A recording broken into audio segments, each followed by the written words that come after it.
وڵی کاکە ئەمە مەزموعەک تەرەفرۆشین زۆری لەسەر ڕێگای جوندیا ئیشەکەین یعنی چەند ساڵێک ئەمە ئەو کەس کەسابە هەموو خەڵکی فەقیرە ئیشەکەین لەو جادەی لێرانە مرور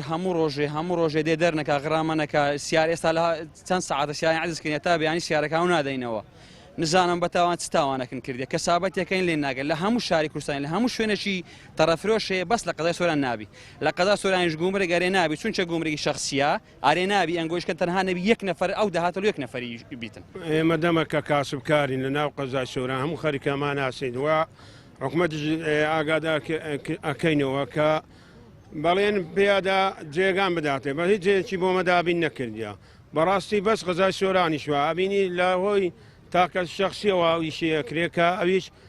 هەم مقاویلە هەم توجارە ئەبێتە باعثی ڕزقی ئەم فەقیرانە یعنی ئەمە سندوقی تەماتیان دەگزار بە 1500 دەکەن لە دوکانان چیلۆی بە 500 دیناریە ئێستا سندوق 6000 وەستی بەهۆی هەرزانی لە مەناو گرفتی زۆرن لەو پەیدا ئەکەن ئەمەش ئەنەوێ